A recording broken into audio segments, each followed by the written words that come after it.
Então, estamos todos de acordo? Então, nós vamos fazer agora 2 mesas simultâneas. A Clínica das Toxicomanias aqui nesse auditório e a discussão sobre mídia, pânico moral, tabu e preconceito no Departamento de Educação no auditório. Você chegando lá, é do lado esquerdo, no final do corredor. Então, nós vamos nos dividir nesse primeiro bloco, depois vamos permanecer divididos no segundo e no terceiro teremos a assembleia. Tudo bem, pessoal? O pessoal de mídia, a mesa já está formada no Departamento de Educação, aguardando vocês. Nós pensamos que, como é um congresso grande, e criamos mesas simultâneas, porque os interesses são diversos, para contemplar todo mundo. Então, podemos organizar a mesa da Clínica das Toxicomanias aqui. Vou chamar o George. As apresentações também estarão dentro do horário que nós realizamos aqui, nós fizemos aqui, a posteriori. Postergadas também. Bem, boa tarde a todos.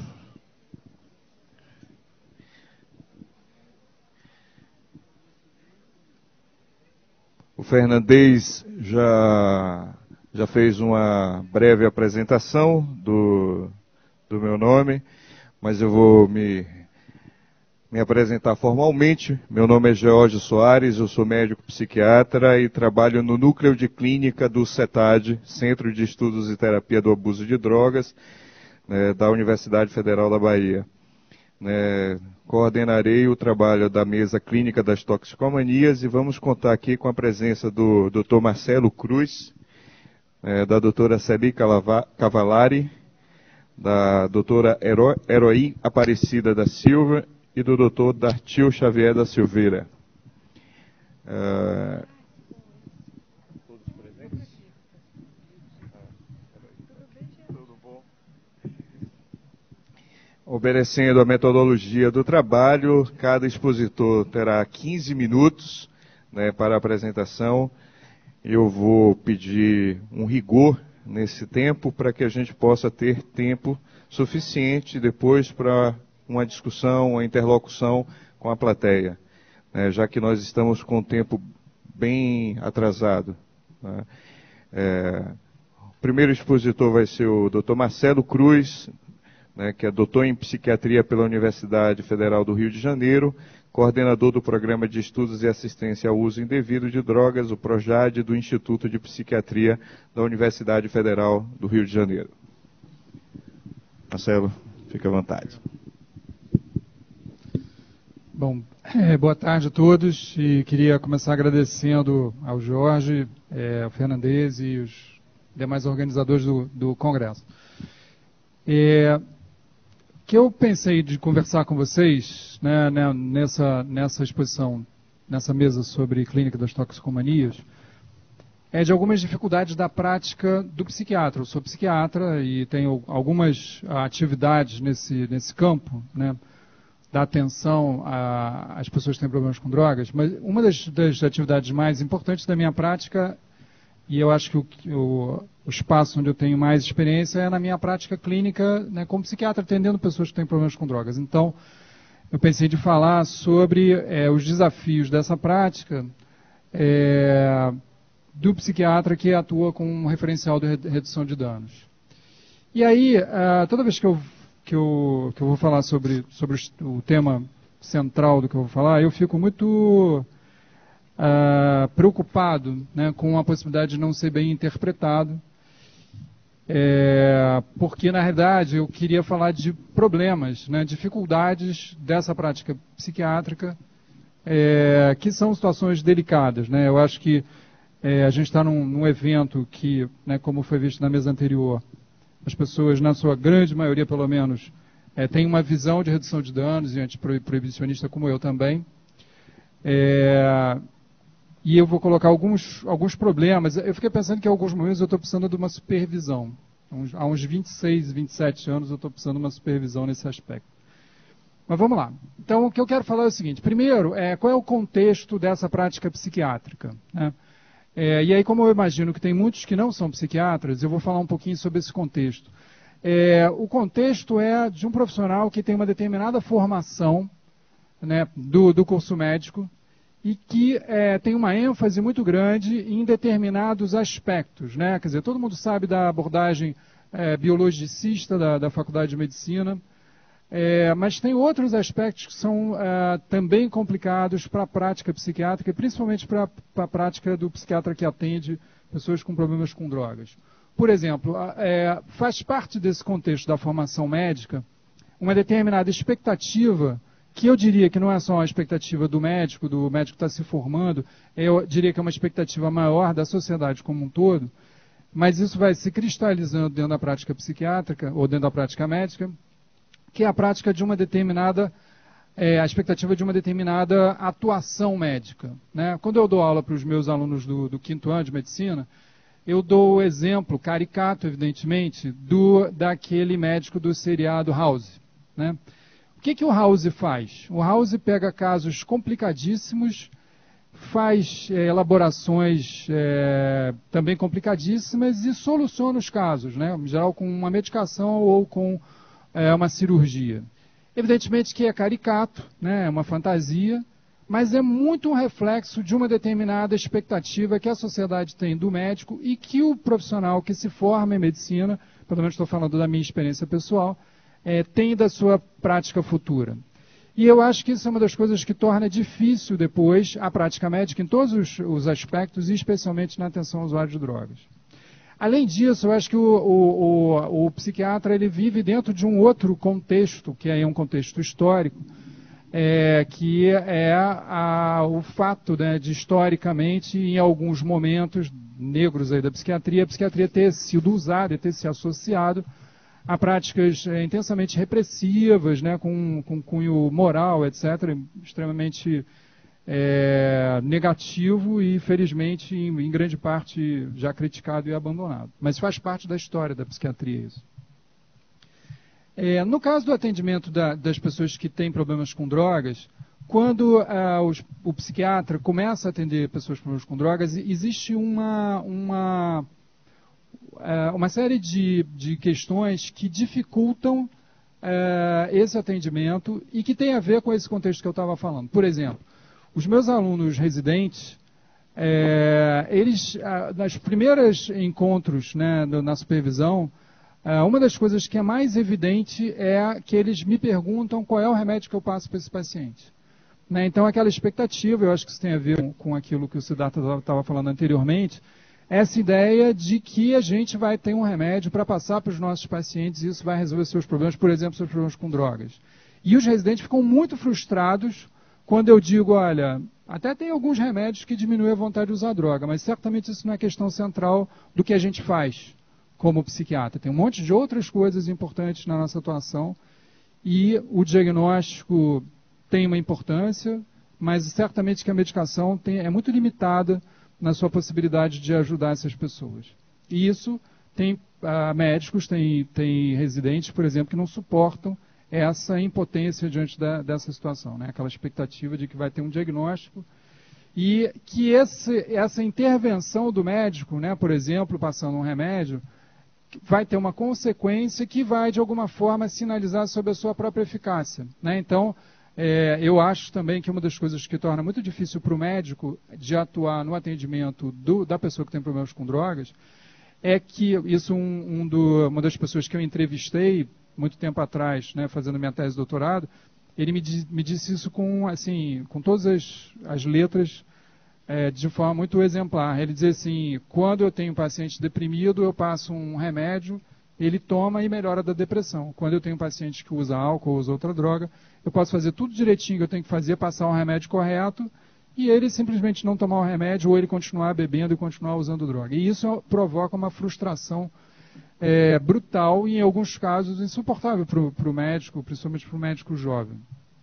Então, a questão da dificuldade do controle sobre o que está acontecendo, né, o resultado da atuação médica é algo que torna muito difícil para o profissional atuar nesse campo. Tem um outro aspecto que eu acho que é aí que eu digo que é uma questão, para mim, uma questão central, uma questão que para mim é extremamente difícil na minha prática clínica, e peço desculpas àqueles que já assistiram a dizer isso, porque eu volto a esse tema, né, com frequência, que é a questão de, considerando, né, que, vou falar assim de forma muito resumida, uma determinada compreensão de redução de danos, mas considerando que muitas pessoas usam drogas e não têm problemas com esse uso de drogas, ou que é fundamental que ela se implique no seu destino, nas suas escolhas, etc., e considerando que para muitas pessoas exigir, né, eu diria que para todas as pessoas exigir abstinência é descabido, como é que eu lido com aquelas situações em que eu identifico que eu acho que o paciente só vai ficar bem se ele parar completamente de usar a substância? Então, esse é um dilema da minha prática como psiquiatra. E eu acho, estou aqui supondo que essa é uma dificuldade dos psiquiatras nessa clínica. Tem algumas formas de resolver isso, né? Uma das formas é a gente discutir essa questão do ponto de vista teórico, né, do ponto de vista do conceito de redução de danos, o que é redução de danos, e eu tenho feito isso também em muitos fóruns e tudo mais, e abrir essa discussão no sentido de que, tudo bem, redução de danos e exigência de abstinência são duas coisas incompatíveis, mas ter abstinência como meta não é incompatível com redução de danos. Então, isso é uma forma de conciliação possível. Mas, mesmo assim, tem situações que são complicadas, porque tem situações em que eu atendo um paciente e eu acho que se o paciente não parar de usar a substância, coisas muito ruins podem acontecer e talvez eu tenha que agir nesse sentido. Por exemplo, se eu acho que um paciente vai morrer se ele continuar usando drogas, né? Então, essa situação que eu estou colocando agora é uma outra forma, né, muito pragmática, de tentar resolver esse dilema. É colocar a questão do risco de vida como critério, né? Então, assim, se o sujeito tiver em risco de vida, então pode ser cabível a exigência de abstinência. Mas existe um monte de outras situações que são intermediárias, né, que não são nem aquela situação que, tudo bem, o cara pode continuar usando droga durante um tempão e nada demais aconteceu, ou até que um dia, né, se ele está numa situação que está se complicando, que ele decide e tudo mais.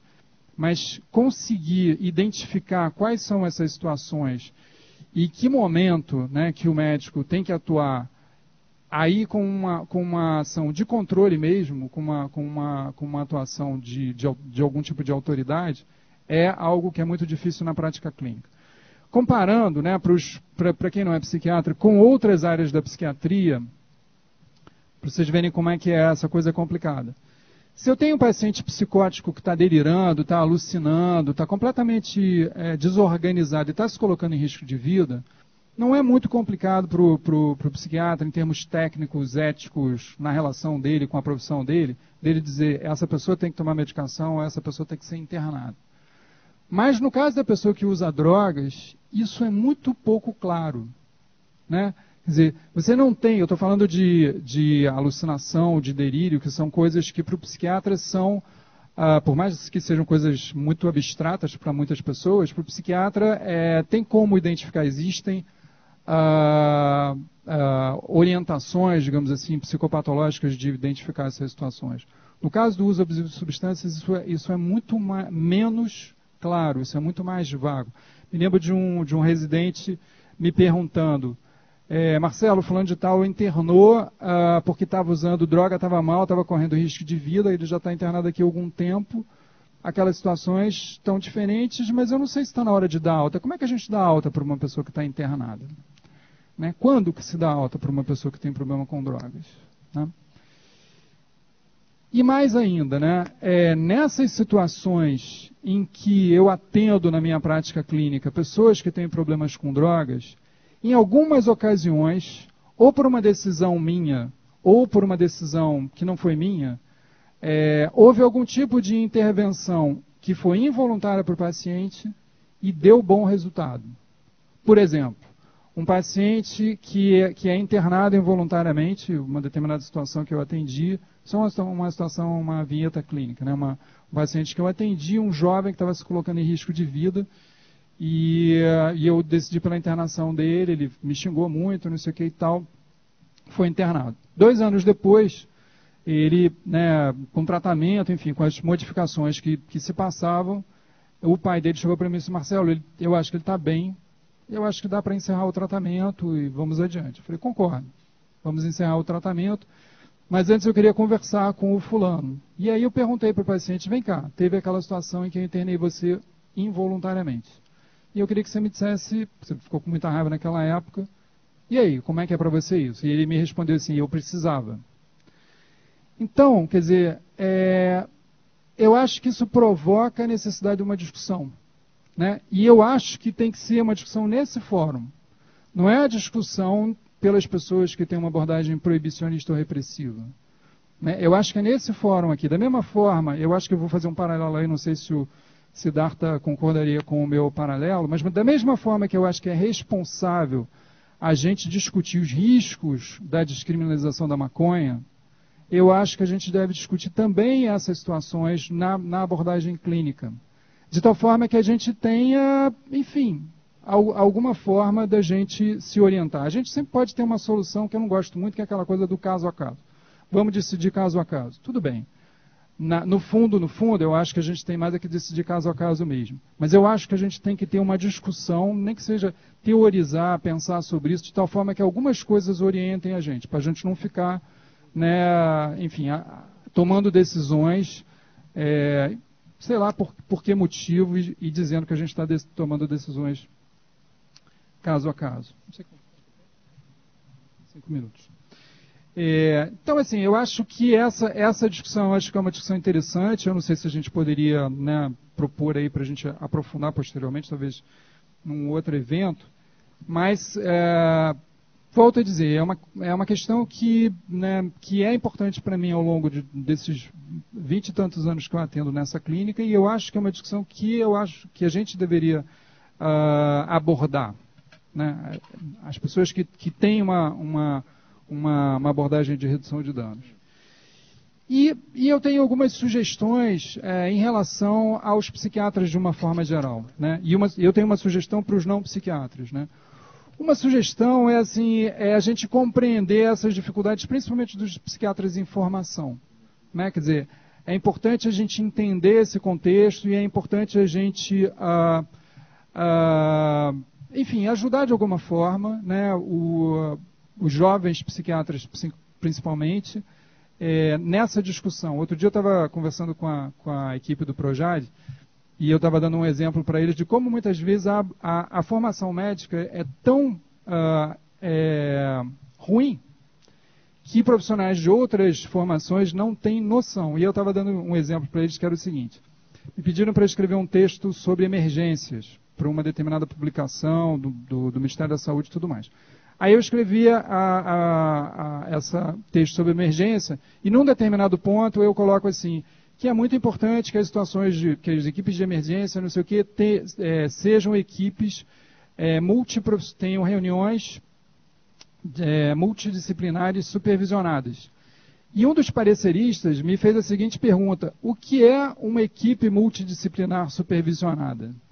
Quer dizer, vocês veem como é a formação médica, né? Quer dizer, como a formação médica é feita de uma forma de tentar resolver as coisas apenas na relação estreita com o paciente e com uma abordagem muitas vezes muito equivocada. Então, eu acho que a gente tem que encontrar, né, um suporte para esses jovens psiquiatras que aprofunde na teoria, né, que a gente tenha um maior conhecimento sobre essas situações para embasar essas decisões, embora a gente sempre tenha que decidir caso a caso.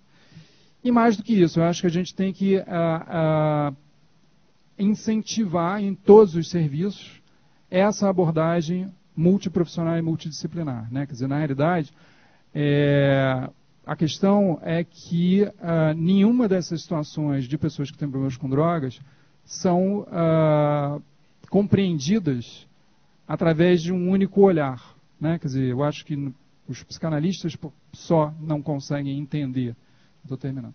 não conseguem entender nem propor soluções, os médicos sozinhos também não, as pessoas que têm um conhecimento e uma abordagem sociocultural também não, de maneira que eu acho que a única forma de abordar essa questão é através desse olhar multiprofissional.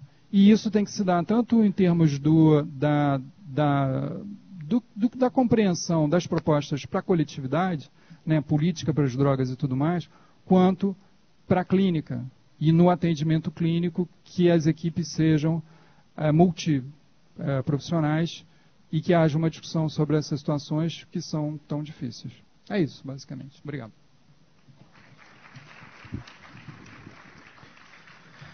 Obrigado, Marcelo, pelo rigor aí na sua apresentação, no tempo, e pelas contribuições que você trouxe. Por um pedido dos próximos palestrantes, nós vamos fazer uma inversão, e o próximo expositor vai ser o professor Dartil Xavier da Silveira, que é médico psiquiatra da Universidade Federal de São Paulo, fundador do PROAD, e um dos fundadores da Abrande.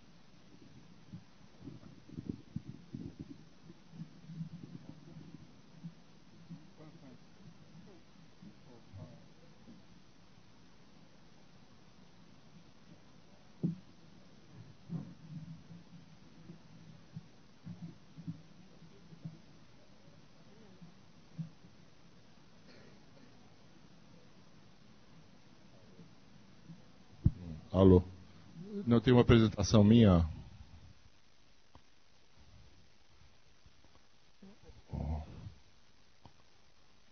Ué.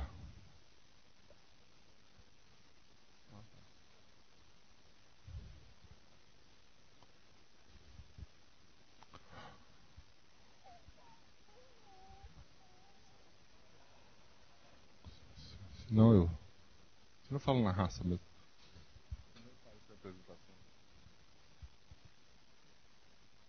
Bom, dado já está da hora, eu vou começando a falar sem apresentação, depois, se for o caso, eu pego a carona nos slides. Queria agradecer o convite de poder estar aqui com vocês, dividir um pouco dessa experiência clínica, né? O que a gente fala em cima de uma experiência clínica vai depender muito de onde a gente vem, qual é o enfoque, qual é o pressuposto, qual é a nossa origem. É claro que eu venho de uma escola de medicina, eu tenho um olhar basicamente médico, mas não só médico. Por quê? Porque eu acho que a clínica da dependência ela impõe uma série de questões importantes. A gente sabe que existe uma maneira de entender esse comportamento de uso de drogas que pode se tornar um uso indevido, e entre esses usos indevidos a gente nomearia as... Tá ruim?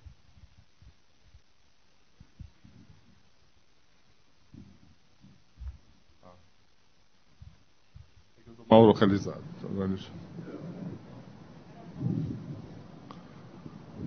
O próximo slide, por favor. Mais um. Então a gente vê do ponto de vista comportamental, né, que o que leva o indivíduo a essa procura, né? A gente tem uma resposta selecionada que condiciona o comportamento.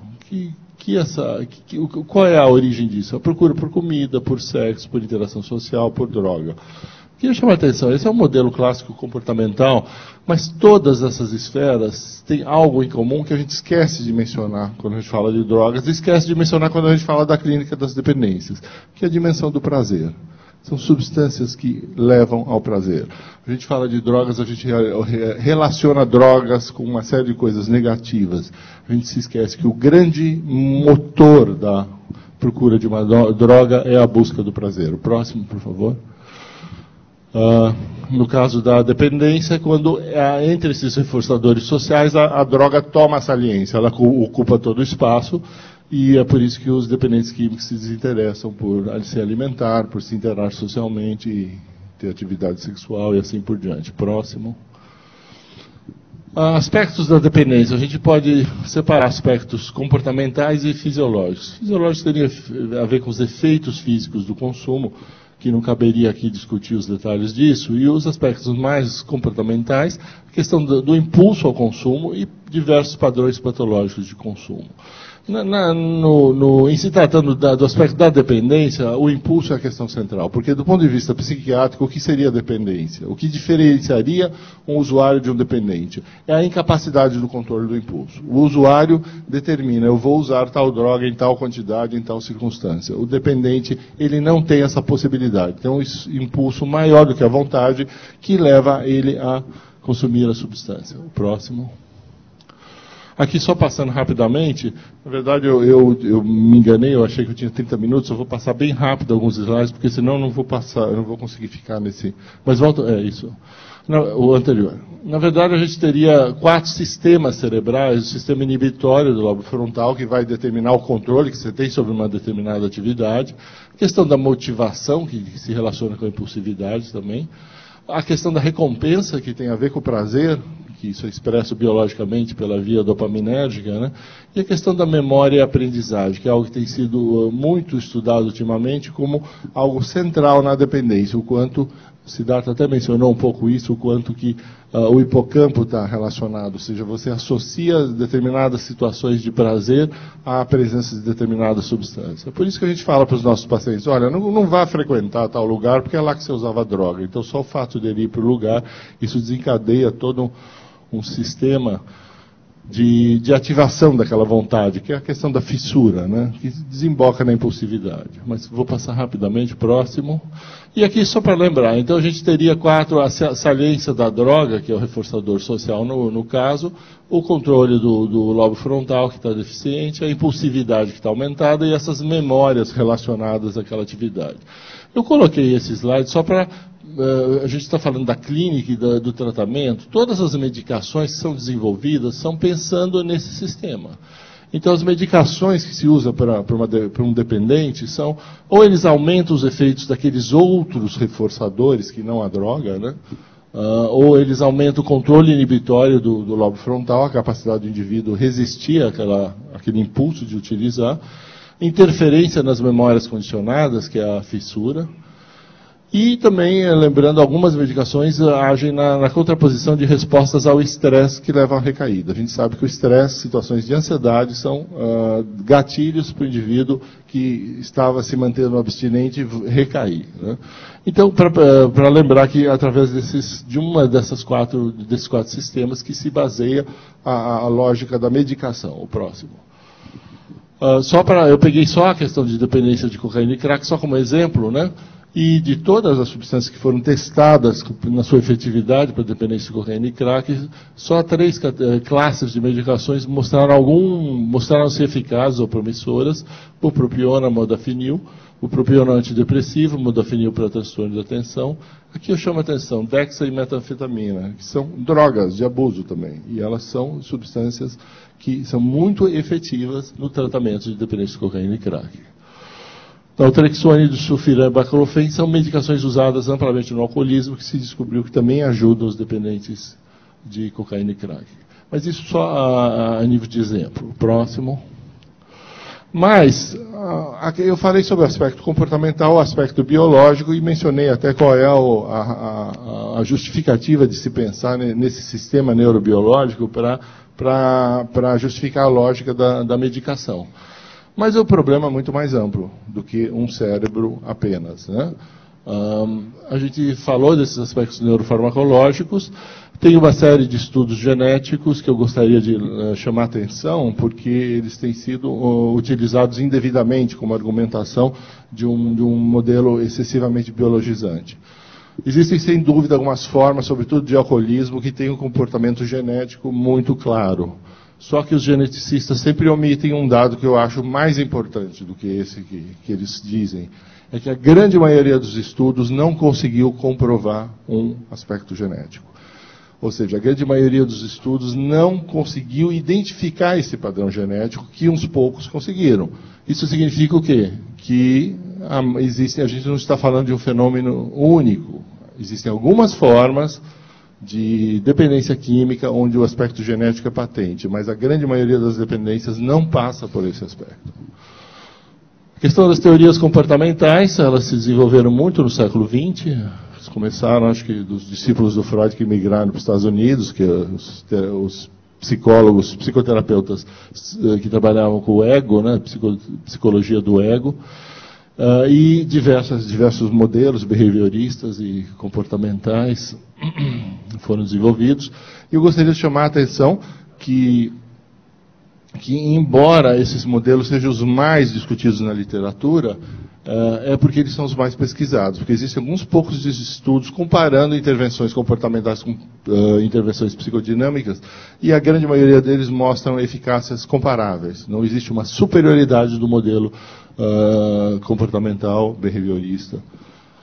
E ele seria tão bom quanto. Existem até outros estudos interessantes mostrando que parece que não importa muito quem é o terapeuta enquanto a sua origem. Ou seja, se o indivíduo é um psicanalista, se ele é um junguiano, um lacaniano, se ele é um behaviorista, se ele é um comportamentalista, importa é a qualidade do vínculo que ele estabelece com o paciente. Parece que isso é muito mais determinante do que o seu referencial teórico atrás. E isso a gente também, falando sobre aspectos psicodinâmicos, a psicodinâmica tem trabalhado muito em cima disso, desde o Freud, que foi o primeiro a se entusiasmar com a coca, achando que a coca ia ser um grande antidepressivo. Ele tinha uma visão muito farmacológica, ele seria o precursor desse pensamento mágico da indústria farmacêutica, de que resolve tudo com uma medicação. O Freud também foi vítima desse ataque de otimismo, achando que ele ia resolver toda a depressão do mundo através de uma substância que era a cocaína, né? E o Freud foi o primeiro a cair do cavalo, né? Muita gente não caiu até hoje, mas ele já caiu há mais de 100 anos atrás, descobrindo que aquilo era um pensamento mágico, né? O próximo slide. Siddhartha já mencionou isso. Então, a gente precisa sair dessa questão de enfocar tudo na droga e pensar nessa tríade: droga, o indivíduo e o contexto ambiental. O indivíduo, a gente pode pensar dos aspectos biológicos e aspectos psicológicos de personalidade. O contexto ambiental, Siddhartha já falou disso, o quanto ele pode ser um contexto, vamos dizer assim, acolhedor ou um contexto ameaçador. E isso é muito determinante do padrão de estrutura que você vai ter e de relação que você vai ter com o seu produto. O próximo slide. Mais um. Não pode ir para frente. Então, em termos de etiologia, ou seja, de onde vem a dependência química, a gente sabe que a gente não pode usar o modelo das doenças infecciosas. E uma bactéria te causa uma doença. Ninguém tem uma causa que faz de você ficar um dependente químico, né? A gente trabalha hoje muito mais com fatores de predisposição, fatores de proteção. E, na verdade, a gente entende que existe um conjunto de circunstâncias que condicionam o aparecimento desse fenômeno, que a gente chama de dependência, em alguns usuários. Uma minoria deles, diga-se de passagem. Próximo. E essa é a grande pergunta para nós, o desafio. O que estamos tratando, né? O tratamento da dependência é uma desintoxicação. As pessoas adoram falar esse termo, desintoxicação, né? Do ponto de vista médico, é facílimo fazer uma desintoxicação. Você tira o indivíduo das drogas em uma semana. Na pior das hipóteses, uma semana. Em geral, você tira em 4, 5 dias. Não, sem síndrome de abstinência, porque hoje em dia a gente tem medicação muito eficaz para tratar. O problema não é tirar o indivíduo das drogas. Isso qualquer pessoa minimamente treinada consegue. O problema é evitar que ele volte a usar, que é o que alguns autores chamam de prevenção de recaída. Então, e daí a questão não se refere mais não é porque o indivíduo entra numa síndrome de abstinência que ele recai, é porque ele não sabe viver sem a droga. Ele aprendeu a reestruturar a vida dele de uma tal forma em que a droga passa a ser um elemento essencial, principal. Tá. A gente tem também a questão do tratamento dos transtornos associados, as comorbidades. O próximo slide. Mais um. Então, a primeira coisa importante na clínica, eu acho que é o estabelecimento de padrões de consumo, usuários ocasionais e dependentes. O próximo slide. E aqui eu volto a esse trabalho do Jim Anthony, do NIDA, em que ele mostra qual é a chance de você ficar dependente a partir do seu contato com uma substância. Cada 100 pessoas que entram em contato com álcool, 15 se tornam dependentes. Cada 100 pessoas que entram em contato com a cannabis, 9 se tornam dependentes. Mesmo a cocaína, que tem uma péssima fama, é 17%. E aqui não está na estatística, mas tem um trabalho americano que mostra que cada 100 pessoas que entram em contato com o crack, 25 se tornam dependentes. Esse dado é muito importante, porque mostra que 75% das pessoas conseguem usar crack sem se tornar dependente. Por que isso é importante? Porque a gente é tão bombardeado pela mídia, você acha que se o indivíduo fumar o crack, nem que seja meio que inadvertidamente, pronto, ele já está fatalmente condenado a ser um dependente. É uma situação de exceção. Não importa drogas lícitas ou ilícitas, a grande maioria das pessoas são usuários ocasionais. Próximo slide. A questão das comorbidades, transtornos mentais. Próximo. A gente sabe que não tem uma correlação nítida entre dependência química e grupos nosológicos definidos. No passado se falava, mas a dependência é o equivalente psicótico, o equivalente neurótico, ou todo dependente tem transtorno de personalidade. A gente sabe que é inespecífico, não existe regra. Você tem dependentes químicos de todas as características, psicóticos, neuróticos, sem diagnóstico psiquiátrico associado, com transtorno de personalidade. Não tem uma prevalência mais alta de transtorno antissocial, ou seja, a personalidade psicopática, transtorno antissocial é um fruto do proibicionismo, e não uma questão psicopatológica inerente. Ou seja, o indivíduo é jogado através do proibicionismo por uma vida de marginalidade. Para ele conseguir o produto dele, é obrigado a entrar numa favela, correr o risco de levar um tiro e lhe oferecerem drogas mais agressivas. E é claro que isso entra fácil num critério de diagnóstico de personalidade antissocial, mas não é uma questão psiquiátrica. Próximo. Aspectos neurocognitivos, se avalia, hoje em dia a gente tem uma série de possibilidades de avaliação neuropsicológica, testes cognitivos. O próximo, vou passar bem rápido isso, porque a gente já está chegando no tempo. Mais um. A questão de avaliação por exames de neuroimagem, a gente tem essa pesquisa nossa mostrando o lobo frontal com diminuição que a região frontal não está vermelha, não tem perfusão cerebral. Tá? Próximo slide. Eu queria chamar a atenção para isso. O uso indevido de testes neurocognitivos e de exame de neuroimagem. Eu tenho visto isso muito na clínica. Colegas meus, eu recebo pacientes que vieram de colegas meus que aplicam, por exemplo, uma bateria neuropsicológica no indivíduo às 8 horas da manhã, ele chegando de uma balada. Pior, às vezes até o indivíduo sob efeito de uma substância psicoativa. Gente, não é para isso. O teste neurocognitivo é uma outra questão. Qualquer um de nós, com uma noite mal dormida, vai ter um desempenho péssimo num teste neurocognitivo. Não vai render, não vai ter as medidas esperadas para a população, só porque você passou uma noite, seja lá o quê, ou na farra, ou numa DR com o cônjuge, ou sei lá, ou fazendo o quê? Problema com o filho. O fato é que qualquer um de nós vai ter um desempenho neurocognitivo péssimo. Eu já vi vários colegas utilizarem, olha o seu teste neurocognitivo, isso é efeito da droga, isso é justificativa de internação porque o cérebro está sendo destruído. Exames de neuroimagem também.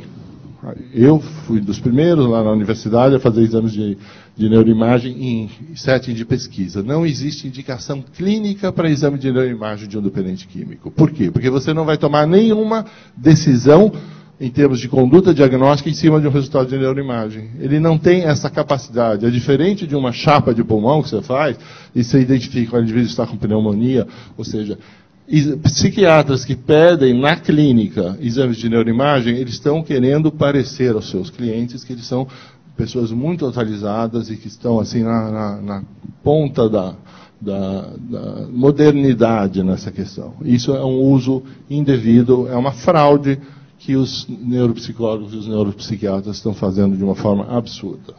Próximo slide. Eu já estou chegando ao fim, levantando a atenção, o Marcelo mencionou um pouquinho isso.